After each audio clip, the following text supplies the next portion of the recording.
Warga korban kebakaran Jalan Sedap Malam menggais sisa kebakaran.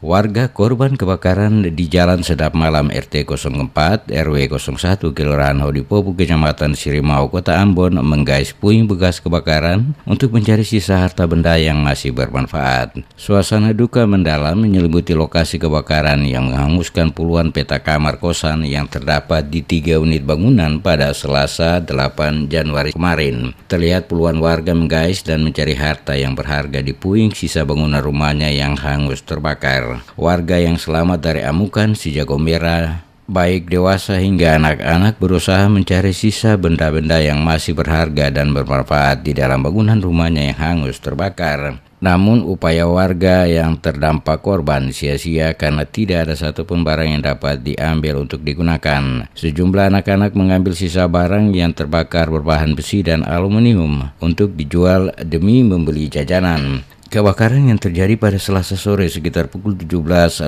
waktu Indonesia Timur terbilang dahsyat. Api yang diduga bersumber dari salah satu kamar yang terletak di lantai 2 kos-kosan, tepatnya di lorong buntu, dengan cepat menghanguskan 42 petak kamar. Dalam kejadian itu, selain 3 bangunan hangus terbakar, juga menewaskan 2 anak, yakni Bintang berusia 6 tahun dan Laseke berusia 13 tahun yang terjebak dalam pusaran si jago merah. Untuk meringankan derita warga terdampak kebakaran, Dinas Sosial Pemerintah Kota Ambon mendirikan 2 unit tenda untuk menampung para korban serta menyalurkan bantuan makanan siap saji. Selain bantuan mengalir dari Dinas Sosial dan beberapa dermawan, pihak SMP Al-Hilal Ambon juga menyalurkan bantuan kepada 2 orang siswa sekolah tersebut, masing-masing Muhammad Rizky yang duduk di kelas 7 dan Muhammad Andre siswa kelas 8 sekolah itu. Bantuan yang diberikan kepada keduanya berupa pakaian seragam, alat tulis, dan sembako.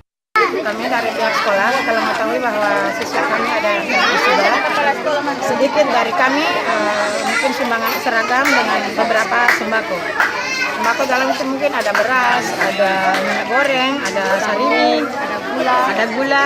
Mungkin sementara kami hanya serahkan itu dulu karena antisipasi awal dari kami dari pihak sekolah untuk meringankan sedikit beban dari korban. Berapa siswa ibu yang? Siswa kami ada 2 orang, kelas 7 dengan kelas 8. Yang kelas 7 namanya Rizky, Muhammad Rizky, sedangkan di kelas 8 itu namanya Muhammad Andre.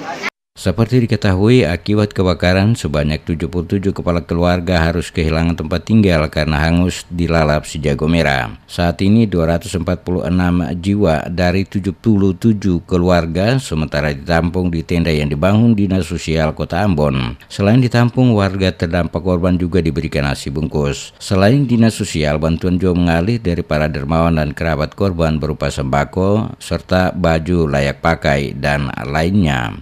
246 jiwa, 77 kakak, di samping itu balita 2, bayi 2 orang, yang sekolah SMA laki-laki 2 orang, perempuan 4 orang, yang SMP laki-laki 8 orang, wanita 4 orang. Ini sampai kapan mereka bertahan? Mungkin tergantung daripada sosial. Ya, dia untuk mungkin bisa bangun kembali. Tapi saya rasa ini tidak bisa bangun kembali karena ini mereka kos, bukan punya tempat pribadi, Pak. Sejauh ini sudah ada bantuan dari mana? Dari sosial aja, yang sementara dari perorangan juga ada, tapi tidak mencukupi, Pak. Jadi keseluruhan semua di tenda pengungsian ya? Iya, ada yang di kerabat juga ada. Bantuan apa sih, Pak? Makan, ya, dan baju layak pakai aja. Kebakaran yang tergolong besar tersebut diduga akibat korsleting listrik dari salah satu kamar yang terletak pada lantai 2 bangunan tersebut. Kencangnya hembusan angin membuat api secara cepat melalap puluhan kamar yang sebagian besar dindingnya terbuat dari papan dan triplex yang lokasinya saling berdempetan tersebut. Sementara itu, untuk memadamkan kobaran api, Dinas Pemadam Kebakaran Kota Ambon menerjunkan 5 unit mobil pemadam kebakaran. Puluhan personil damkar dibantu warga baru berhasil memadamkan amukan si jago merah 1 jam kemudian. Untuk jumlah kerugian diperkirakan sekitar ratusan juta rupiah.